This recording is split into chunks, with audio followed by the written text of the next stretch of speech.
வணக்கம். ஜெம் செய்திகளுக்காக நான் உங்கள் குணா. இந்திய நேரப்படி மதியம் 1:30 மணி செய்திகள். முதலில் ஜெம் தலைப்பு செய்திகளை காணலாம். அன்னபூர்ணி சூப்பர் 6 திட்டத்தின் கீழ் ஆண்டுக்கு 3 இலவச கேஸ் சிலிண்டர்கள் வழங்கப்படும். சட்டசபையில் முதலமைச்சர் விஜய் அறிவிப்பு.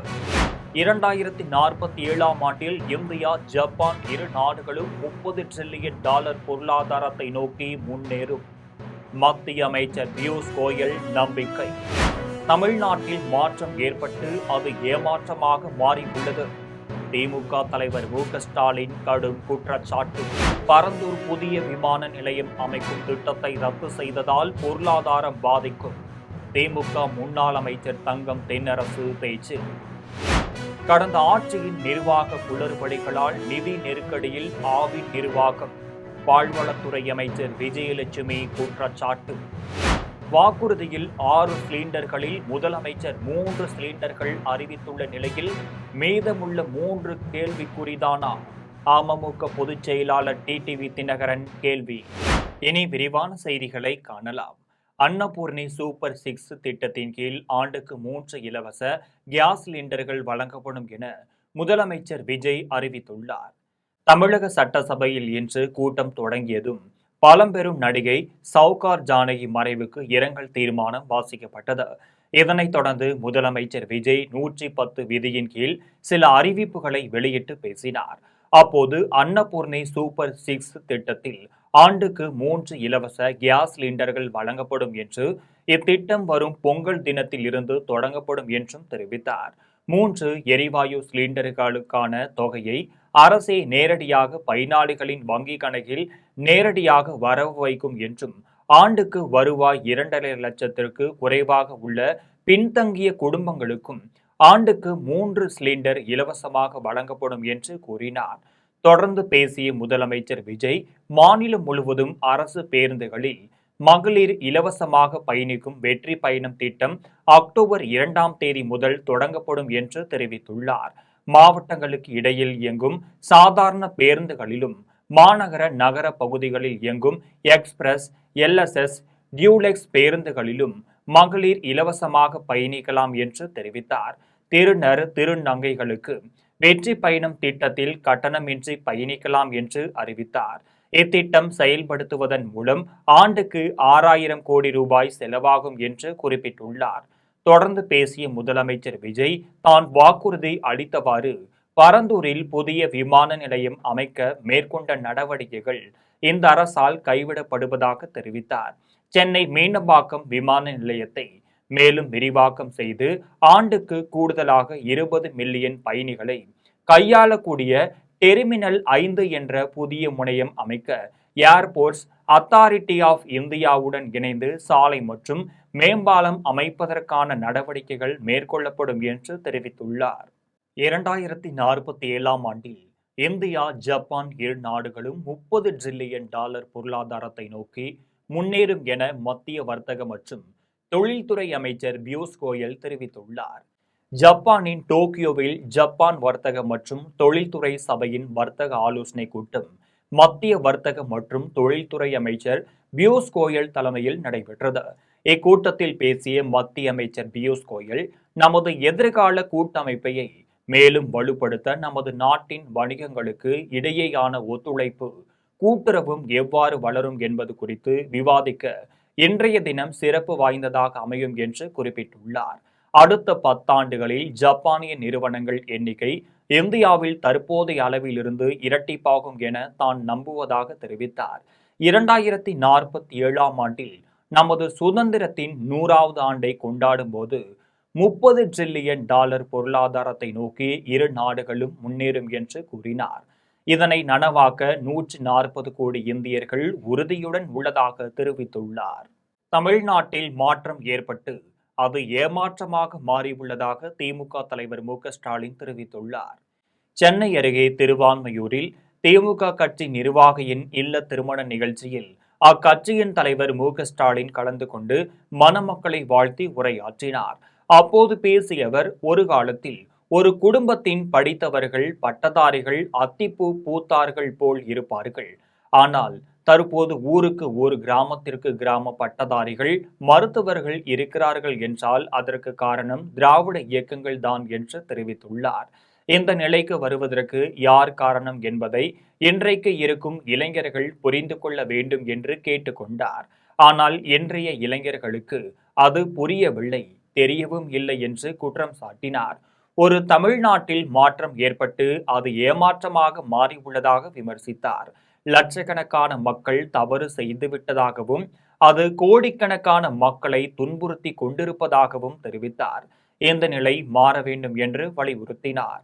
பரந்தூர் புதிய விமான நிலையம் அமைக்கும் திட்டத்தை ரத்து செய்தால் பொருளாதாரம் பாதிக்கும் என்று திமுக முன்னாள் அமைச்சர் தங்கம் தென்னரசு தெரிவித்துள்ளார்.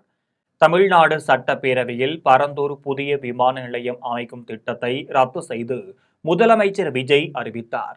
இதற்கு திமுகவினர் அனைவரும் எழுந்து நின்று கோஷம் எழுப்பினர்.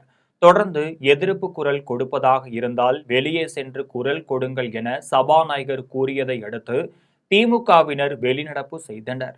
பின்னர் திமுக முன்னாள் அமைச்சர் தங்கம் தென்னரசு செய்தியாளர்களிடம் பேசினார்.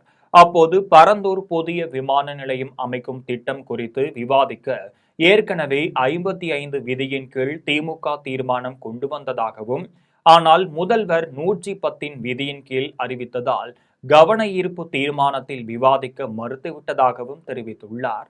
பரந்தூர் புதிய விமான நிலையம் அமைக்கும் திட்டம் மறுக்கப்பட்டதால் எத்தகைய பொருளாதார விளைவும் ஏற்படும் என விளக்கம் அளிக்க சட்டப்பேரவையில் வாய்ப்பு தரவில்லை என்று குற்றம் சாட்டினார். ஸ்ரீபெரும்புதூரில் அதிக அளவில் தொழிற்சாலைகள் உள்ளதால் பரந்தூரில் விமான நிலையம் அமைவது அவசியம் என்று தெரிவித்தார். தமிழ்நாட்டின் தொழில் வளர்ச்சிக்கு சென்னையில் 2வது விமான நிலையம் அவசியம் என்று தெரிவித்துள்ளார். கடந்த ஆட்சியில் நிர்வாக குளறுபடிகளால் ஆவின் நிர்வாகம் நிதி நெருக்கடியில் உள்ளது என பால்வளத்துறை அமைச்சர் விஜயலட்சுமி குற்றம் சாட்டியுள்ளார். தமிழக சட்டசபையில் இன்று பால் கொள்முதல் விலையை உயர்த்தி வழங்க கோரி திமுக சட்டமன்ற உறுப்பினர் ஏவவேலு, அதிமுக சட்டமன்ற உறுப்பினர் எடப்பாடி பழனிசாமி ஆகியோர் கவன ஈர்ப்பு தீர்மானம் கொண்டு வந்தனர். இது தொடர்பாக பேசிய திமுக சட்டமன்ற உறுப்பினர் ஏவவேலு, பால் உற்பத்தியாளர்களுக்கு இந்த அரசாங்கம் கூடுதலாக 45 ரூபாய் கொடுத்தால்தான் ஆவின் நிறுவனத்திற்கு பால் வரும் என்று கூறினார். அரசின் கவனத்திற்கு கொண்டு வருவதாக தெரிவித்தார். தொடர்ந்து அதிமுக சட்டமன்ற உறுப்பினர் எடப்பாடி பழனிசாமி பேசிய போது, அரசு அறிவித்த விலை போதாது என தமிழ்நாடு முழுவதும் பால் முகவர்கள் போராட்டம் நடத்தி வருவதாகவும், 1 லிட்டருக்கு பசும்பால் 50 ரூபாய் உயர்த்தி தர வேண்டும் என்று கோரிக்கை விடுத்துள்ளார். இது தொடர்பாக பேசிய பால்வளத்துறை அமைச்சர் விஜயலட்சுமி, கடந்த ஆட்சியின் நிர்வாக குளறுபடிகளால் ஆவின் நிர்வாகம் நிதி நெருக்கடியில் உள்ளது என்று குற்றம் சாட்டினார். பால் பொருட்கள் விற்பனை குறைந்து ஆவின் நிறுவனத்திற்கு கூடுதல் நிதி சுமை ஏற்பட்டுள்ள நிலையில் கொள்முதல் விலையை முதலமைச்சர் உயர்த்தி வழங்கியுள்ளதாக தெரிவித்தார். பால் கொள்முதல் விலையை 44 ரூபாயாக உயர்த்த முதலமைச்சருடன் ஆலோசித்து பரிசீலிக்கப்படும் என்றார். தாவேகா தேர்தலில் வாக்குறுதி கொடுத்துவிட்டு ஆட்சிக்கு வந்த பின்பு முதற்கட்டம் என கூறி லாபகமாக மக்களை ஏமாற்றுவதாக அமமுக பொதுச் செயலாளர் டிடிவி தினகரன் குற்றம் சாட்டியுள்ளார். அமமுக பொதுச் செயலாளர் டிடிவி தினகரன் தனது சமூக வலைதள பக்கத்தில் பதிவு வெளியிட்டுள்ளார். அதில் தாவேகாவின் தேர்தல் அறிக்கையில் இடம்பெற்றிருந்த அன்னபூர்ணி சூப்பர் 6 திட்டத்தில் குறிப்பிட்ட 6 சிலிண்டர்களில் முதலமைச்சர் 3 திட்டங்கள் அறிவித்துள்ள நிலையில் மீதமுள்ள 3 கேள்விக்குறிதானா என்று கேள்வி எழுப்பினார். தேர்தல் வாக்குறுதி கொடுத்த தாவேகா ஆட்சிக்கு வந்த பின்பு முதற்கட்டம் என கூறி லாபகமாக மக்களை ஏமாற்ற முனைந்திருப்பது கடும் கண்டனத்திற்குரியது என்று தெரிவித்துள்ளார். ஏற்கனவே பயிர்க்கடன் முழுமையாக தள்ளுபடி செய்யப்படும் என வாக்குறுதி அளித்துவிட்டு விவசாயிகளின் போராட்டங்களின் வீரியத்திற்கு ஏற்ப தாவேகா அரசு படிப்படியாக தள்ளுபடி தொகையை அதிகரித்துக் கொண்டிருப்பதாக குற்றம் சாட்டினார். தற்போது ஆண்டுக்கு 6 சிலிண்டர் வழங்கப்படும் என்ற வாக்குறுதியை பாதியாக குறைத்ததோடு ஆண்டுக்கு வருமானம் 2.5 லட்சத்திற்கு மிகாமல் உள்ளவர்களுக்கு மட்டுமே வழங்கப்படும் என்ற கட்டுப்பாட்டை விதித்திருப்பதும், மீதி எப்போது கிடைக்கும் என்ற தகவலை அறிவிக்காததும் பொதுமக்கள் மத்தியில் பெரும் ஏமாற்றத்தை ஏற்படுத்தி உள்ளதாக தெரிவித்துள்ளார். எனவே வாக்குறுதிப்படி ஆண்டுக்கு 6 சிலிண்டர்களை கட்டணம் இல்லாமல் வழங்கும் திட்டத்தை முழுமையாக செயல்படுத்திட முன்வர வேண்டும் என முதலமைச்சர் விஜயை வலியுறுத்தியுள்ளார். முதலீட்டின் மீது நம்பிக்கை இருக்கும்போது உலகில் எந்த சக்தியாலும் இந்தியாவின் வளர்ச்சியின் வேகத்தை தடுக்க முடியாது என மத்திய பாதுகாப்பு அமைச்சர் ராஜ்நாத் சிங் தெரிவித்துள்ளார். மேற்கு வங்க மாநிலம் கொல்கத்தாவில் நடைபெற்ற நிகழ்ச்சியில் மத்திய பாதுகாப்பு அமைச்சர் ராஜ்நாத் சிங் செய்தியாளர்களிடம் பேசினார். அப்போது வங்காள மண்ணில் 5 முக்கிய பாதுகாப்பு திட்டங்களுக்கான அடிக்கல் நாட்டு விழா நடைபெற்றுள்ளதாக தெரிவித்தார். இந்த நல்வாய்ப்பில் அனைவருக்கும் தனது வாழ்த்துக்களை தெரிவித்தார். இது வங்காளத்தின் புதிய வாய்ப்புகளை கொண்டு வரும் மாற்றமாக அமையும் என்று கூறினார். முதலீட்டின் மீது நம்பிக்கை இருக்கும்போது உலகில் எந்த சக்தியாலும் வளர்ச்சியின் வேகத்தை தடுக்க முடியாது என்பதற்கு சான்றாக நிற்பதாக தெரிவித்தார். 30-40 ஆண்டுகளுக்கு முதலமைச்சர் விஜய் தான் முதலமைச்சராக இருப்பார் என சட்டத்துறை அமைச்சர் நிர்மல்குமார் தெரிவித்துள்ளார். மதுரை மாவட்டம் திருநகரில் உள்ள தனியார் கண் மருத்துவமனை பார்வை பாதுகாப்பை வலியுறுத்தி சமூக சேவகர்களுக்கான விருது வழங்குதல் மற்றும் விளையாட்டு போட்டிகளுக்கான பரிசளிப்பு விழா நடைபெற்றது. இதில் சட்டத்துறை அமைச்சர் நிர்மல்குமார் கலந்து கொண்டு வெற்றி பெற்ற மாணவர்களுக்கு பரிசளித்ததோடு சமூக சேவகர்களுக்கு விருதுகளையும் வழங்கினார். இந்நிகழ்வில் மதுரை மாநகராட்சி பொறுப்பு மேயர் நாகராஜன் மற்றும் திமுக கவுன்சிலர்கள் ஏராளமானோர் கலந்து கொண்டனர். தொடர்ந்து கூட்டத்தில் அமைச்சர் நிர்மல்குமார் பேசியபோது 30-40 ஆண்டுகளுக்கு முதலமைச்சர் விஜய் தான் முதலமைச்சராக இருப்பார் என்று கூறினார். குழந்தைகள் பள்ளிக்கு செல்லும் போது அல்லது வெளியில் செல்லும் இடத்திலோ எந்த பிரச்சனை ஏற்பட்டாலும் தாவேக அரசு பாதுகாக்கும் என்று தெரிவித்தார். இதையடுத்து அமைச்சர் பேச பேச ஆரவாரம் எழுப்பிய மாணவர்கள் சிறுவர்கள் குழுவாக வந்து அமைச்சர்களுடன் புகைப்படம் எடுத்துக் கொண்டனர். தேர்தல் செயல்முறையை விளக்குவதற்கு உத்தரப்பிரதேச மாநிலம் முழுவதும் உள்ள பல்கலைக்கழகங்கள் மற்றும் பள்ளிகளில் நிகழ்ச்சிகள் நடத்தப்படும் என தலைமை தேர்தல் ஆணையர் ஞானேஷ்குமார் தெரிவித்துள்ளார். உத்தரப்பிரதேசம் லக்னோவில் தலைமை தேர்தல் ஆணையர் ஞானேஷ்குமார் செய்தியாளர்களிடம் பேசினார். அப்போது இங்குதான் தன் கல்வியை பெற்றதாகவும் நீண்ட காலத்திற்கு பிறகு லக்னோவிற்கு வந்துள்ளதாகவும் தெரிவித்தார். நமது ஜனநாயகத்தின் அடித்தளமாக திகழும் நமது வாக்குச்சாவடி நிலை அதிகாரிகளிடம் உரையாற்றுவதற்காக தான் இங்கு வந்துள்ளதாகவும் குறிப்பிட்டார். மேலும் தேர்தல் செயல்முறையை விளக்குவதற்கு உத்தரப்பிரதேசம் முழுவதும் உள்ள பல்கலைக்கழகங்கள் மற்றும் பள்ளிகளில் நிகழ்ச்சிகள் நடத்தப்படும் என்று தெரிவித்தார். அனைத்து வாக்காளர்களுக்கும் தனது வாழ்த்துக்களை தெரிவித்துக் கொண்டார். நாங்கள் எந்த கட்சியுடன் கூட்டணி வைப்போம் என்று கேட்பதற்கு யாருக்கும் எந்த உரிமையும் இல்லை என்று தேமுதிக மாநில இளைஞர் அணி செயலாளர் விஜய பிரபாகரன் தெரிவித்துள்ளார். செங்கல்பட்டு மாவட்டம் பல்லாவரம் அருகே அனக்காபுத்தூரில் தேமுதிக சார்பில் பொதுக்கூட்டம் நடைபெற்றது. இதில் மாநில இளைஞர் அணி செயலாளர் விஜய பிரபாகரன் கலந்து கொண்டு உரையாற்றினார். அப்போது பேசிய அவர், தேமுதிக கட்சி பணக்கார ஆரம்பித்த கட்சி இல்லை என்றும் ஏழை விவசாயிகள் சேர்ந்து ஆரம்பித்த கட்சி என்று தெரிவித்தார். மாற்றத்தை தேடி மக்கள் நீங்கள் ஓட்டு போட்டாலும் ஏமாந்துதான் உங்கள் முன்னாடி தான் நிற்கிறோம் என்று கூறினார்.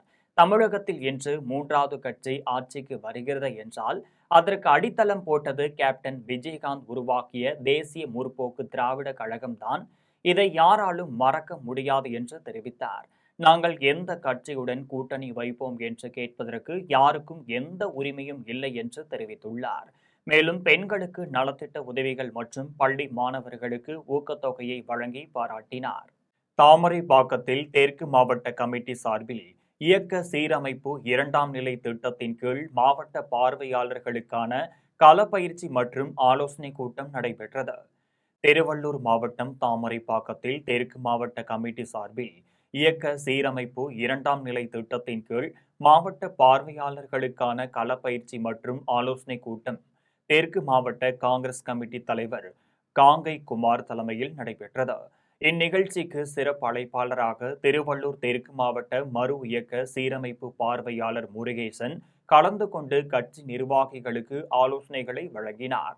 இக்கூட்டத்தில் காங்கிரஸ் கட்சியை மாவட்ட, வட்டார, நகர, பகுதி மற்றும் ஊரக அளவில் பலப்படுத்த வேண்டும் எனவும் அதற்காக இளைஞர்கள் தேர்ந்தெடுக்கப்பட்டு மாவட்ட பார்வையாளர்கள் மூலமாக அவர்களுக்கு களப்பயிற்சி அளிக்க வேண்டும் என்பன உள்ளிட்ட பல்வேறு ஆலோசனைகளை கட்சி நிர்வாகிகளுக்கு வழங்கப்பட்டனர். இதனைத் தொடர்ந்து ஒன்றிய தலைவர், பகுதி தலைவர், நகர தலைவர் உள்ளிட்ட பதவிகளுக்கான போட்டித் தேர்வுக்கான விருப்ப மனு படிவங்களை கட்சி நிர்வாகிகளுக்கு வழங்கப்பட்டனர். குன்றத்தூரில் காங்கிரஸ் கட்சி சார்பில் நடைபெற்ற பொதுக்கூட்டத்தில் தொடர் மழை பெய்த போதிலும் ஆயிரக்கணக்கான பொதுமக்கள் குடைகளை பிடித்தபடி நலத்திட்ட உதவிகளை பெற ஆர்வத்துடன் காத்திருந்தனர். காஞ்சிபுரம் மாவட்டம் குன்றத்தூரில் கரும வீரர் காமராஜர், அமரர் ராஜீவ் காந்தி மற்றும் ராகுல் காந்தி ஆகியோரின் பிறந்த நாளையொட்டி பொதுக்கூட்டம் நடைபெற்றது. இதில் மாநில காங்கிரஸ் கமிட்டி தலைவர் மாணிக்கம் தாக்கூர் கலந்து கொண்டு அம்பேத்கர் சிலைக்கு மாலை அணிவித்து மரியாதை செலுத்தினார். அப்போது எதிர்பாராத விதமாக கனமழை பெய்ய தொடங்கியது. மழை தொடர்ந்து பெய்த நிலையிலும் ஆயிரக்கணக்கான பொதுமக்கள் குடைகளை பிடித்தபடி கூட்டத்தில் ஆர்வத்துடன் காத்திருந்தனர். இதனால் மாணிக்கம் தாக்கூர் மழையில் பொதுமக்கள் சிரமப்பட வேண்டாம் என கூறி அங்கிருந்து உடனடியாக புறப்பட்டு சென்றார். ஆனால் தலைவர்கள் புறப்பட்டு சென்ற பின்னரும் பொதுமக்களின் ஆர்வம் குறையவில்லை. கொட்டும் மழையையும் பொருட்படுத்தாமல் நலத்திட்ட உதவிகளை பெறுவதற்காக பொதுமக்கள் தொடர்ந்து காத்திருந்தனர். இதையடுத்து கட்சி தோழர்கள் மற்றும் நிர்வாகிகள் பொதுமக்களுக்கு நலத்திட்ட உதவிகளை வழங்கினர். இதில் மாவட்ட வர்த்தக பிரிவு தலைவர் ரவி உள்ளிட்ட நிர்வாகிகள் பலர் கலந்து கொண்டனர். எம்ஜிஆருக்கு பிறகு தமிழக மண்ணிலேயே பெண்களின் பாதுகாவலராய் திகழ்பவர் நமது தலைவர் விஜய்தான் என்று தாவேகா கழக செய்தி தொடர்பாளர் ஜெகதீஷ் பாண்டியன் தெரிவித்துள்ளார். சென்னை அருகே மதுரவாயிலில் தாவேகா அரசின் 100 நாள் ஆட்சியை முன்னிட்டு நலத்திட்ட உதவிகள் வழங்கும் விழா சட்டமன்ற உறுப்பினர் ரேவந்த் சரண் தலைமையில் நடைபெற்றது.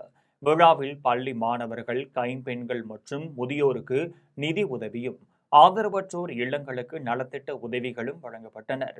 முன்னதாக கழக செய்தி தொடர்பாளர் ஜெகதீஷ் பாண்டியன் பேசியபோது, முதலமைச்சர் விஜய் நடித்துவிட்டு வருவதாக விமர்சிப்பவர்கள் உதயநிதி என்ன கார்கில் போருக்கு துப்பாக்கி ஏந்தி சென்று சண்டையிட்டாரா என கேள்வி எழுப்பினார்.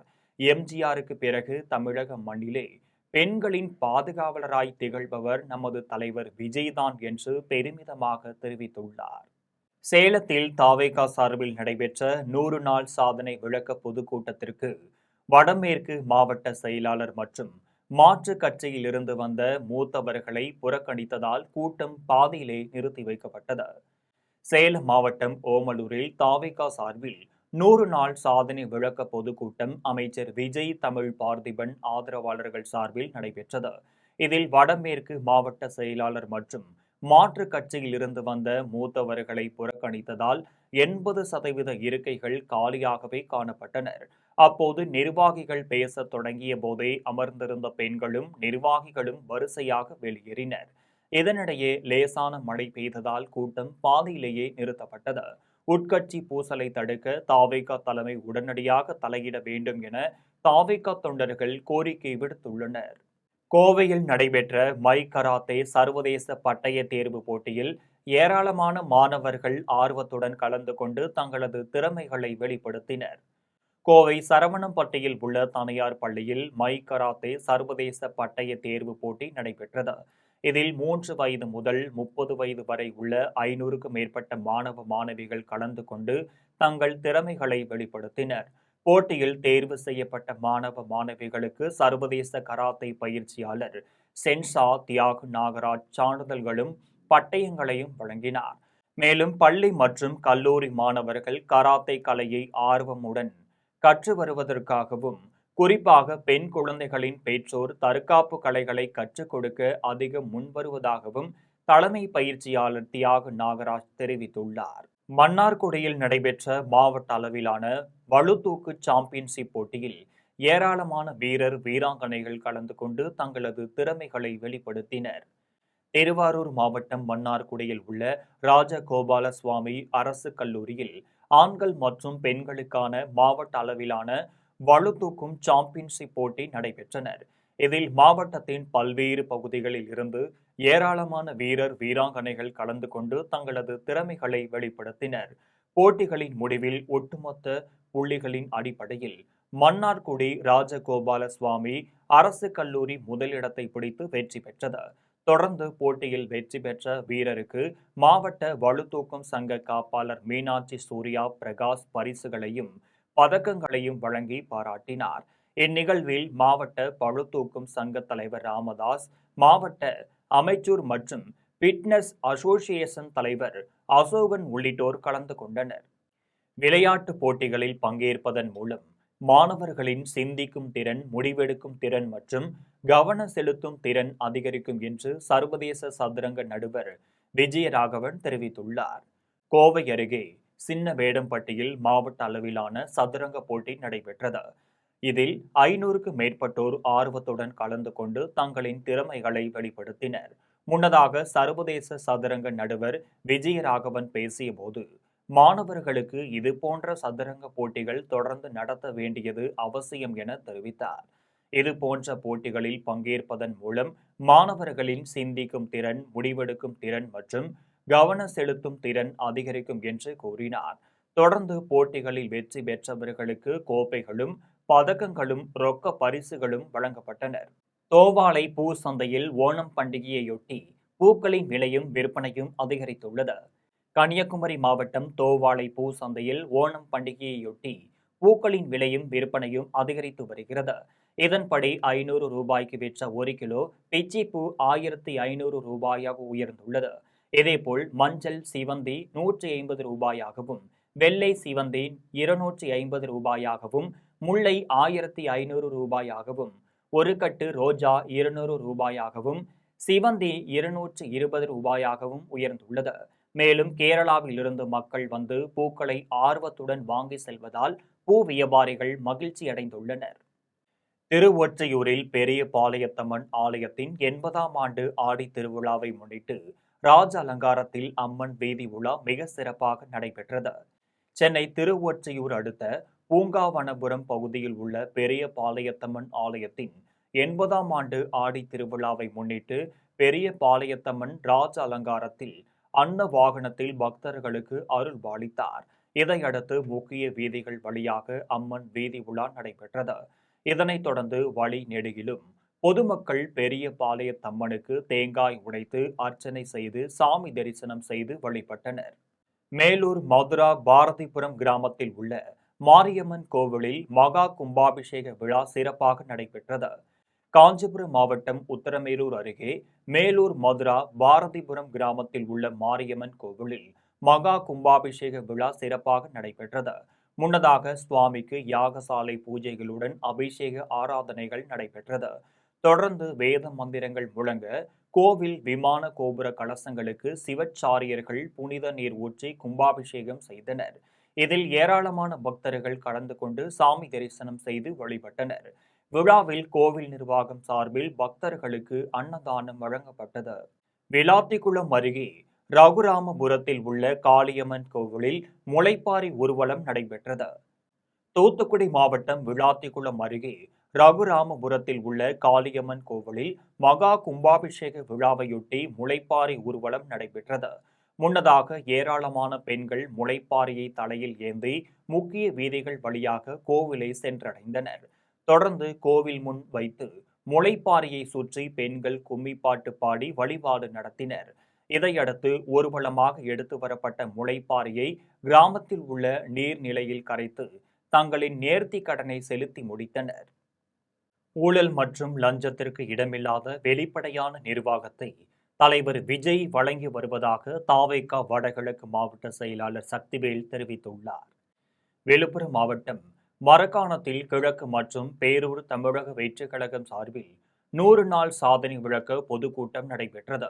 கூட்டத்தில் வடகிழக்கு மாவட்ட செயலாளர் சக்திவேல் கலந்து கொண்டு சிறப்புரையாற்றினார்.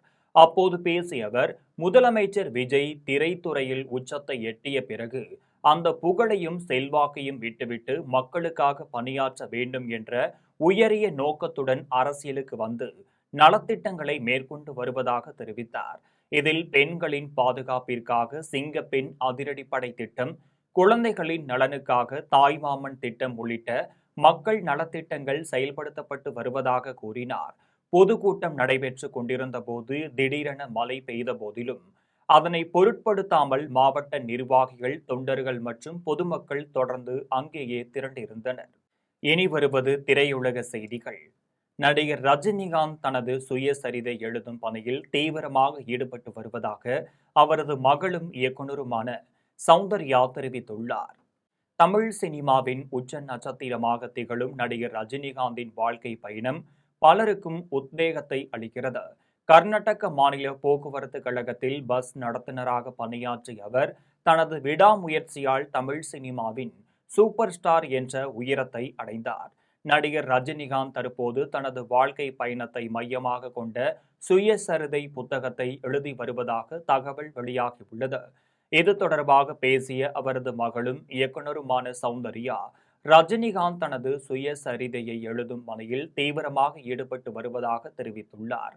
நடிகர் ரஜினிகாந்தின் தனது சுயசரிதை எழுதி வரும் நிலையில் அவரது ரசிகர்களிடையே இதன் மீதான எதிர்பார்ப்பு அதிகரித்துள்ளது. இனி வருவது உலக செய்திகள். அதிபர் டிரம்ப் ஈரானின் ராணுவ தொழிற்சாலைகளில் கிட்டத்தட்ட 100% அளித்து அதன் அணுசக்தி திட்டத்தை புதைத்து விட்டதாக அமெரிக்க நிதியமைச்சர் ஸ்காட் பெசன்ட் தெரிவித்துள்ளார். அமெரிக்க நிதியமைச்சர் ஸ்காட் பெசன்ட் தனது சமூக வலைதள பக்கத்தில் பதிவிட்டுள்ளார். அதில் அதிபர் டிரம்ப் ஈரானின் ராணுவ தொழிற்சாலைகளில் கிட்டத்தட்ட 100% அளித்து அதன் அணுசக்தி திட்டத்தை புதைத்து விட்டதாக தெரிவித்துள்ளார். இந்த போரில் தற்போது இறுதி கட்டத்தை நெருங்கிக் கொண்டிருப்பதாக கூறியுள்ளார். மிரட்டி பணம் பறிப்பதை பாதுகாப்பு உத்தரவாதங்களாக காட்டி ஈரான் தப்பி பிழைத்து வருவதாக தெரிவித்துள்ளார். தெஹ்ரானை எதிர்ப்பதால் ஏற்படும் ஆபத்துகளுக்கு அஞ்சுபவர்கள் அமெரிக்காவை குறைத்து மதிப்பிடக்கூடாது என்று தெரிவித்துள்ளார்.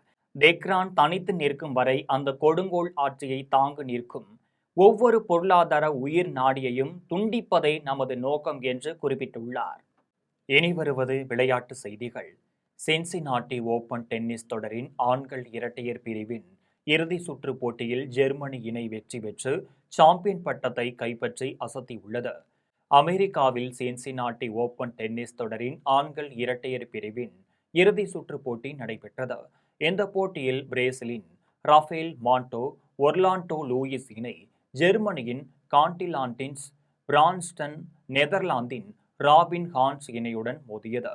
இதில் சிறப்பாக விளையாடிய ஜெர்மனி இணை 6-4, 3-6, 10-7 என்ற செட் கணக்கில் வெற்றி பெற்று சாம்பியன் பட்டத்தை கைப்பற்றியுள்ளது. இனி வருவது தங்கம், வெள்ளி மற்றும் பங்குச்சந்தை விலை நிலவரம். சென்னையில் ஆபரண தங்கம் இன்று ஒரு சவரன் 1,20,240 ரூபாய்க்கு விற்பனை செய்யப்படுகிறது. சென்னையில் இன்று ஆபரண தங்கத்தின் விலை கிராமிற்கு 80 ரூபாய் அதிகரித்து 15,030 ரூபாய்க்கு விற்பனை செய்யப்படுகிறது. மேலும் ஒரு சவரனுக்கு 640 ரூபாய் அதிகரித்து 1,20,240 ரூபாய்க்கு விற்பனை செய்யப்படுகிறது. 24 கேரட் தூய தங்கம் ஒரு சவரன் 1,31,176 ரூபாய்க்கு விற்பனை செய்யப்படுகிறது. மேலும் 1 கிராம் வெள்ளி 275 ரூபாய்க்கும் 1 கிலோ வெள்ளி 2,75,000 ரூபாய்க்கும் விற்பனை செய்யப்படுகிறது. இந்திய பங்குச் சந்தைகளில் வணிகம் இன்று சரிவுடன் காணப்படுகிறது. மும்பையில் பங்குச்சந்தை பங்கு விலை குறியீட்டு எண் சென்செக்ஸ் 153 புள்ளிகள் குறைந்து 77,387 புள்ளிகளில் வணிகமாகிறது. தேசிய பங்குச்சந்தை பங்கு விலை குறியீட்டு எண் நிப்டி 49 புள்ளிகள் குறைந்து 24,202 புள்ளிகளில் வணிகமாகிறது. மீண்டும் ஜெம் தலைப்பு செய்திகள். அன்னபூர்ணி சூப்பர் 6 திட்டத்தின் கீழ் ஆண்டுக்கு 3 இலவச கேஸ் சிலிண்டர்கள் வழங்கப்படும். சட்டசபையில் முதலமைச்சர் விஜய் அறிவிப்பு. 2047ஆம் ஆண்டில் இந்தியா, ஜப்பான் இரு நாடுகளும் $30 டிரில்லியன் பொருளாதாரத்தை நோக்கி முன்னேறும். மத்திய அமைச்சர் பியூஷ் கோயல் நம்பிக்கை. தமிழ்நாட்டில் மாற்றம் ஏற்பட்டு அது ஏமாற்றமாக மாறியுள்ளது. திமுக தலைவர் மு.க. ஸ்டாலின் கடும் குற்றச்சாட்டு. பரந்தூர் புதிய விமான நிலையம் அமைக்கும் திட்டத்தை ரத்து செய்ததால் பொருளாதாரம் பாதிக்கும். திமுக முன்னாள் அமைச்சர் தங்கம் தென்னரசு பேச்சு. கடந்த ஆட்சியின் நிர்வாக குளறுபடிகளால் நிதி நெருக்கடியில் ஆவின் நிர்வாகம். பால்வளத்துறை அமைச்சர் விஜயலட்சுமி குற்றச்சாட்டு. வாக்குறுதியில் 6 சிலிண்டர்களில் முதலமைச்சர் 3 சிலிண்டர்கள் அறிவித்துள்ள நிலையில் மீதமுள்ள 3 கேள்விக்குறிதானா? அமமுக பொதுச் செயலாளர் டிடிவி தினகரன் கேள்வி. இத்துடன் ஜெம் செய்திகள் நிறைவடைகின்றன. மீண்டும் ஜெம் செய்திகள் மாலை 6 மணிக்கு. உடனுக்குடன் செய்திகளை காண gemlive.tv என்ற இணையதளத்தில் இணைந்திருங்கள். நன்றி, வணக்கம்.